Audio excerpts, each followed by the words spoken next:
Hi all, just me, Jacinta today.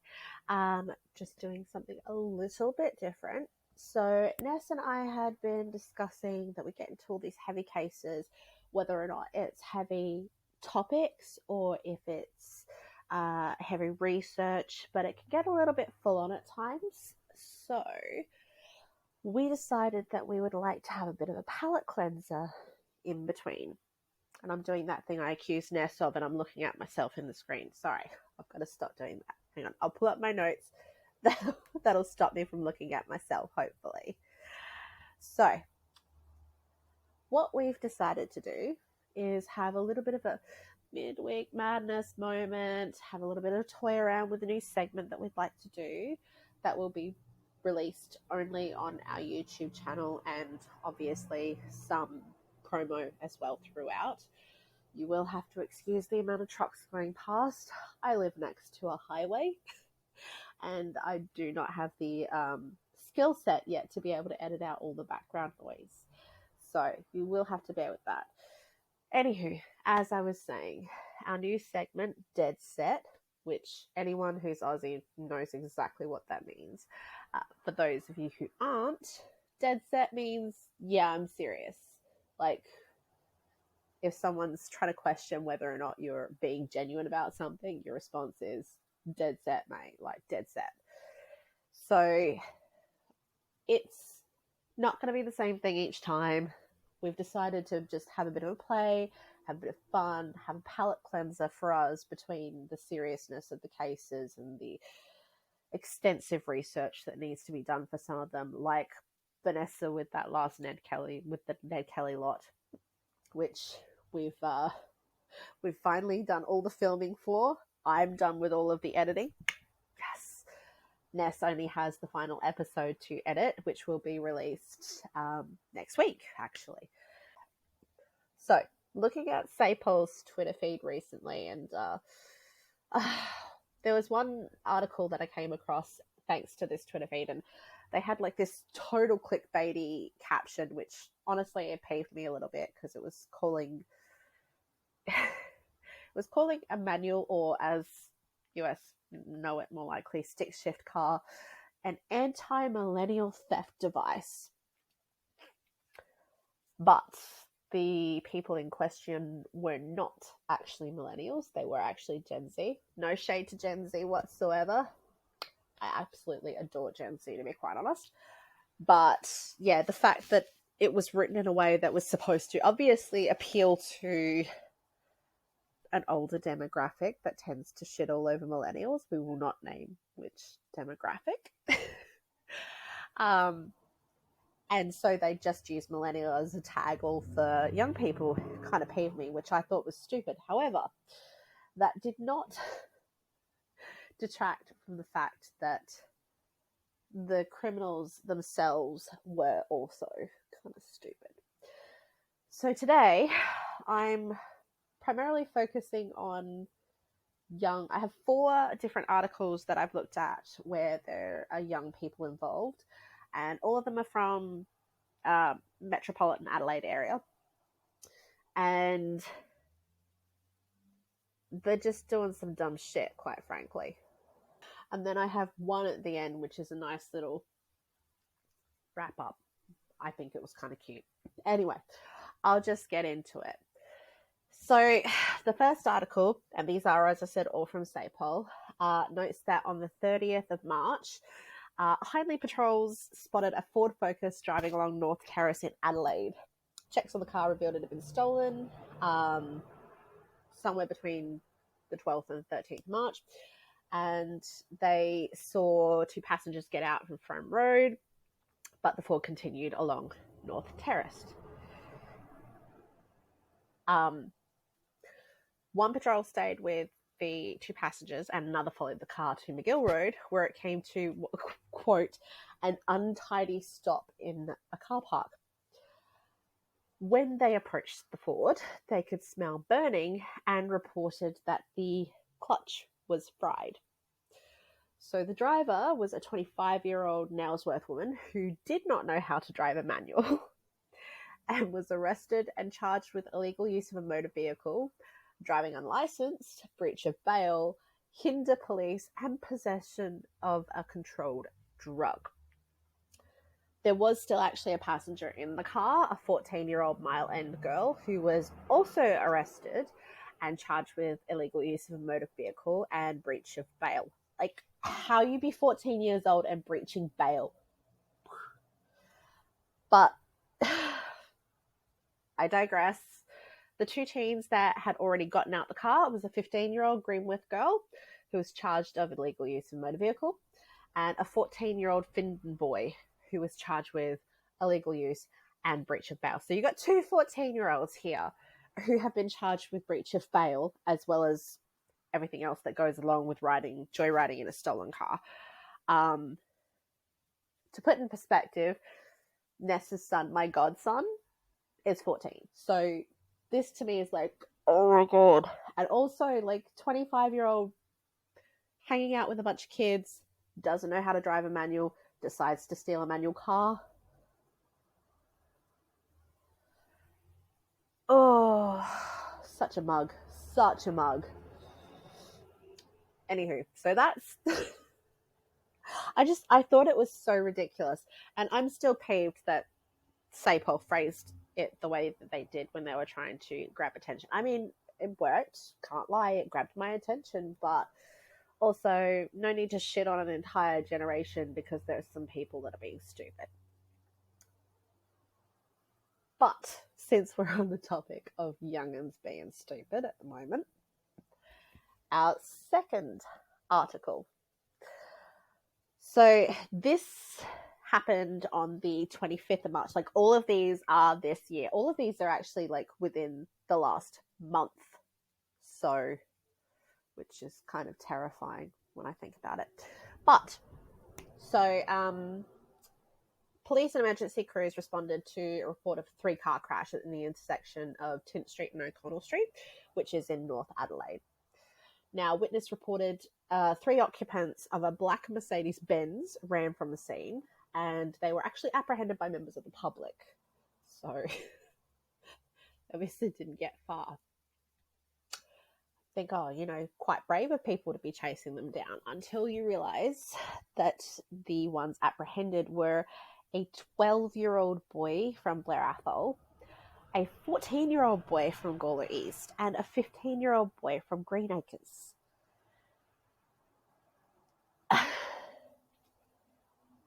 So all these kids were arrested and charged with illegal use of a motor vehicle, given. 15-year-old was refused bail. The other 2 were granted bail to appear in court on the 10th of June. So, I mean, it's a small fry kind of case, so you're probably not going to hear anything more on it, but wow. Just wow. And, yeah, they'd stolen the Mercedes-Benz overnight. I mean, I will give them this. If you go and steal a car, I mean, you can definitely do far worse than a Mercedes. Ugh, trucks. But moving along to our third story. And you're noticing there's like, it's escalating a little bit. Yes. So in this one, which was on the 29th of March, 5 people were arrested. Again, a stolen car, this time in Seaton. Police saw a blue Mazda sedan near a football oval on South Parade. Now, a member of the public had called the police when they saw it drive into a car park, and I'm wondering, did you know the car was stolen? Was there a particular reason that this member of the public actually called it? Did they see who was in the car?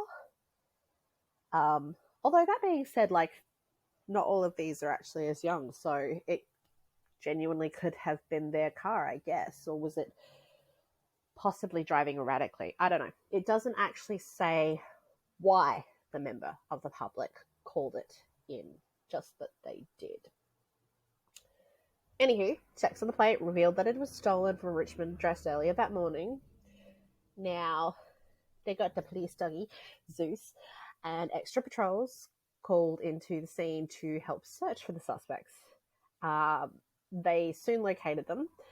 One of the boys remained in the car. So at the end of it all, there was a 16-year-old boy from Flinders Park, 16-year-old boy from Salisbury, 14-year-old boy from Manapara West, 13-year-old Ferryden Park boy, and a 13-year-old boy from Rosewater. And, of course, all charged with illegal use of a motor vehicle. And it's expected that they would, at the time of the article being written, it was expected that they'd be refused bail.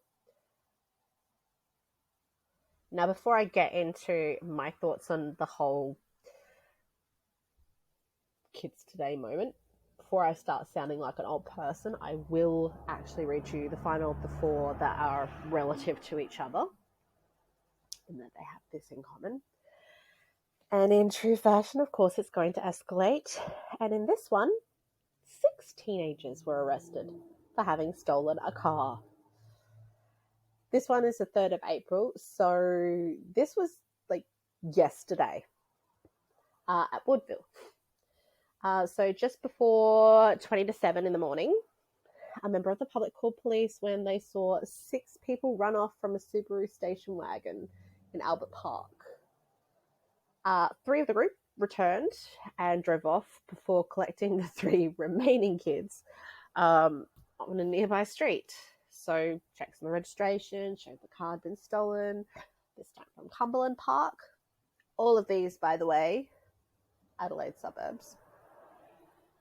Short time later, they spotted the Subaru on Port Road, which is a pretty big, the main road in Adelaide, at Cheltenham, and followed it, blah, blah, blah, stopped at a dead end, and everyone was arrested. These are quite clean cut, and that's kind of the point, because I don't really want to be going too much depth with everything. I already rant enough as it is, and these episodes are not meant to be long. So, 3 boys, aged 13, 14, and 16, were from Ferryden Park, Broadview, and Ashford, and they were charged with illegal use, theft, and breach of bail. They were refused bail and to appear in the Adelaide Youth Court today. And then there was 2 boys that were 16 from Bridgewater and Henley Beach, and a 17-year-old from Medindi Gardens, all charged with illegal use and driving unlicensed. So they are to appear at Port Adelaide Youth Court on the 5th of May. So there's our 4 relative mini moment cases right there. And so I'm not sure if this has always been an issue in Adelaide, or if it's just happening right now, or if it has always been an issue, have I just not been aware of it because I haven't been that invested in the news stories and the goings on with the police. But holy damn, there's a lot of kids running around stealing cars at the moment. At least it feels like it's at the moment. And I am not going to be that person who's like, where are their parents? Because I'm a mum. I get it. At a certain point, there's only so much that you can do to curb your children, but fuck my life. This does not seem... This seems like a pretty terrifying pattern, quite frankly. The youngest one was 12. The oldest, well, we're not counting the 25-year-old woman who can't drive a stick, because there's a lot of, sad cringe right there. But the oldest, aside from her, was 17. These are all kids. So for me, anyway, I find this, somewhat terrifying. There's been other incidents regarding youths, preteens and teens that have been far more disturbing that I've heard about recently. That being said, I don't have the actual information on them, so I won't share it on here. But palate cleanser from all of that. Since I'm trying to keep it in keeping. I've gone with another stolen car report, but it's not a recent one and it's not kids. Thank fuck. So it's actually about police dog Zach, who is hanging up his collar for early retirement. And now this article was on the 21st of March. But, I mean, I will say Safewell does themselves some good putting the police dogs on the website because they're so cute. I just love them. I wouldn't love them if I was being chased by them, but... Oh, and they even refer to it as them arresting somebody when they take somebody down. So I think that's adorbs. Again, the reality of it in my head, not so adorable, but hey, look, he's a good boy. So, police dog Zach, prior to his early retirement due to a medical condition, PD Zach made 55 arrests with handler Sergeant Whitting since his graduation in 2018. Now, they've given us like this cute little anecdote about the funniest job PD Zach and Whitting were involved in. It was a pursuit of a driver of a stolen car. So, seeing PD Zach hot on his heels, the driver jumped over a nearby fence, thinking PD Zach wouldn't be able to reach him. But PD Zach was, quote, too smart and simply went through an open gate on the far right of the fence to apprehend the driver. Like, I'm sorry. This one, I do get a lot of mirth out of this because I'm imagining it like, I imagine it from all perspectives because this is what my imagination does. Like, I jump from the perspective, maybe not the dog so much, a little bit from the dog's perspective, but still. The way I'm seeing it is like, dude's trying to get the fuck away from the dog, and it's like, all right, look, won't be able to get me over the fence. Doesn't even see the fact that the gate's open off to the side. Can you imagine getting to the other side of that fence only to have the dog just walk?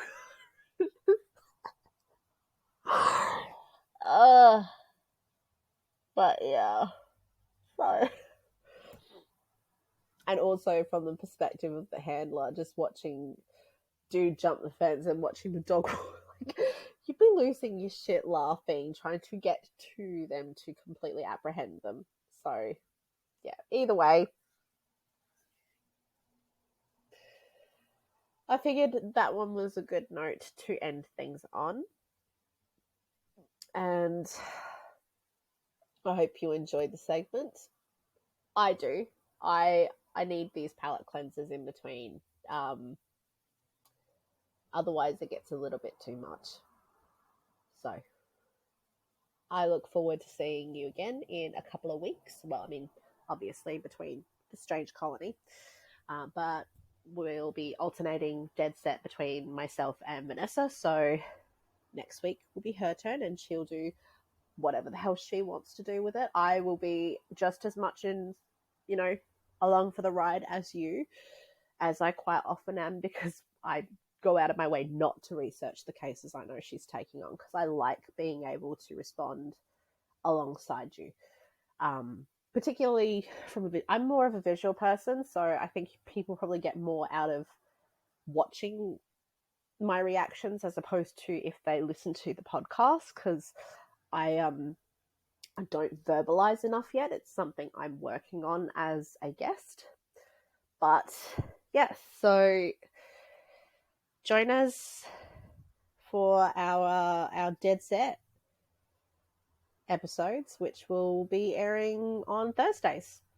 So, as always, I love you. Bye-bye. Mwah.